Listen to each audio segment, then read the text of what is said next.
ఇంకా చూడండి ఇలా మగ్గింది ఆకు ఒక్కసారి అట్లా కిందది పైకి అనుకుంటే సరిపోద్ది.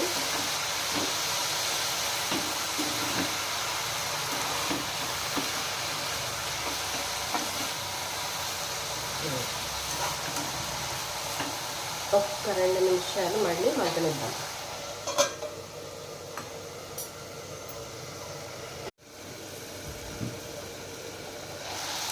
ఇదిగోండి నీట్గా ఇట్లా మగ్గిపోయింది.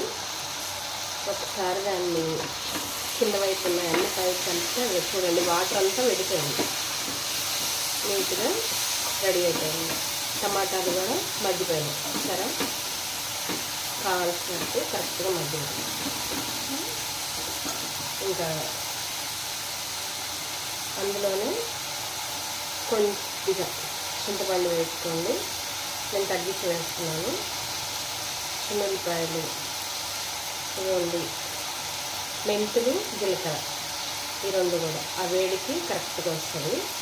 ఫ్లేవర్ బాగుంటుంది, ఆరోగ్యానికి కూడా మంచిది. కొద్దిగా పసుపు,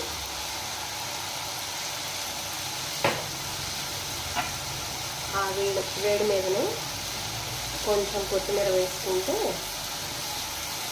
అది కూడా లైట్గా కొంచెం మగ్గి ఆ ఫ్లేవర్ బాగుంటుంది. మంచి వాసన వస్తుంది.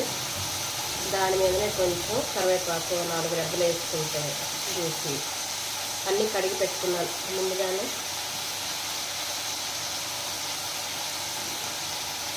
ఇష్టమైతే తాలింపుకి 1 రెబ్బ కరివేపాకు ఉంచుకోవచ్చు, లేదంటే దాన్ని కూడా ఇందులోనే వేసుకోవచ్చు. నేను మామూలుగా రోటి పచ్చడి చేసుకున్నప్పుడు అన్నీ ముందే మగ్గిస్తాను కదా, ఎప్పుడన్నా టైం ఉంటేనే తాలింపు పెడతాను. అది కూడా ఒక ఎండుమిర్చి వేసి కొద్దిగా ఆవాలు, ఎండుమిర్చి, లేదంటే అది కూడా వేయను.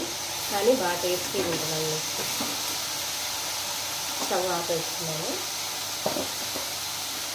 కొద్దిగా కళ్ళుప్పు, ఈ రోటి పచ్చళ్ళకు మాత్రం తప్పకుండా కళ్ళుప్పు వాడతానండి, సాల్ట్ వేయను. ఎట్లాగూ రోలు ఉంటే రోలు, లేదా మిక్సీ వాడతాం కదా, నీట్గా మెరిగిపోద్ది. సాల్ట్ కన్నా కళ్ళుప్పు మంచిది కదా. స్టవ్ ఆపేసాను. కొద్దిగా చల్లారదాకా ఇట్లానే వదిలేద్దాం.